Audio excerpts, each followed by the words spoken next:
ព្រះគម្ពីរជនគណនាចំពុកទី30រួចម៉ូសេនិយាយនឹងពួកមេ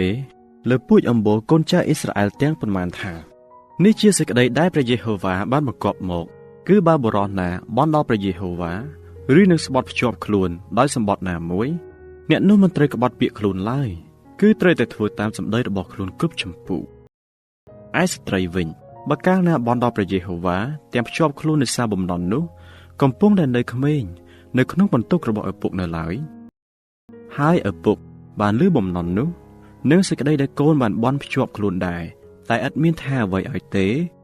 នោះបំណន់របស់នាងនឹងនៅជាយ៉ាងនោះទាំងអស់ព្រមទាំងសេចក្តីទាំងប៉ុន្មានដែលនាងបានបន់ភ្ជាប់ខ្លួនដែរតែបើឪពុកខាត់នាងក្នុងថ្ងៃដែលបានលឺនោះបំណន់របស់នាងនឹងសេចក្តីទាំងប៉ុន្មានដែលនាងបានភ្ជាប់ខ្លួនមិនបាននៅជាប់ទៀតទេហើយព្រះយេហូវ៉ាទ្រង់ក៏នឹងអត់ទោសឲ្យនាងដែរពីព្រោះឪពុកបានខាត់ហាមបើនាងមានប្តីក្នុងកាលដែលនៅជាប់បំណន់ឬបានបន់ភ្ជាប់ខ្លួនដោយពាក្យណាដែលបានចេញពីមាត់ទៅឥតបើគិតរួចប្តីបានដឹង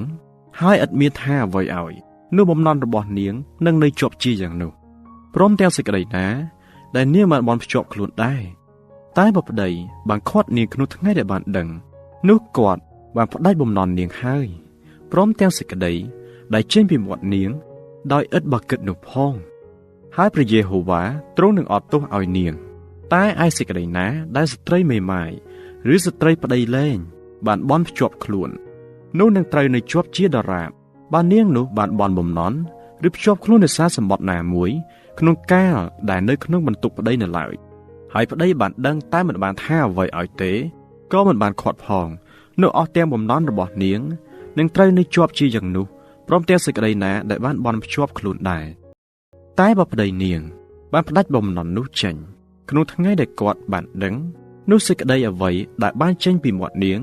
ពីដំណើរបំណន់នោះឬសេចក្តីណាដែលនាងបានបន់ភ្ជាប់ខ្លួននោះមិននៅជាប់ទៀតទេត្បិតប្តីបានផ្ដាច់ហើយព្រះយេហូវ៉ាទ្រង់ក៏នឹងអត់ទោសឲ្យនាងដែរគ្រប់ទាំងបំណន់ហើយគ្រប់ទាំងសម្បត្តិដែលនឹងស្បត់ដើម្បីនឹងបញ្ឈឺចិត្តខ្លួននោះប្តីនឹងតាំងឲ្យនៅជាប់ឬផ្ដាច់ចេញក៏បានបើសិនជាប្តីមិនមានថាអ្វីឲ្យនាងតទៅទេនោះគឺគាត់បានតាំងបំណន់នាងឲ្យនៅជាប់ហើយព្រមទាំងសេចក្តីណាដែលនាងបានបន់ភ្ជាប់ខ្លួនទាំងអស់ផងគឺគាត់បានយល់ព្រមនឹងសេចក្តីទាំងនោះដែរពីព្រោះមិនបានថាអ្វីឲ្យនាងក្នុងថ្ងៃដែលគាត់បានដឹងនោះឡើយតែបើគាត់បានផ្ដាច់បំណន់នោះក្នុងការដែលបានដឹងនោះគាត់ត្រូវរ៉ាប់រងចំពោះទោសរបស់នាងវិញនេះហើយជាច្បាប់ទាំងប៉ុន្មានដែលព្រះយេហូវ៉ាបានបង្គាប់មកម៉ូសេពីដំណើរប្តីនិងប្រពន្ធហើយពីដំណើរឪពុកកូននិងស្រីដែលនៅក្មេងនៅក្នុងបន្ទុកឪពុកនៅឡើយ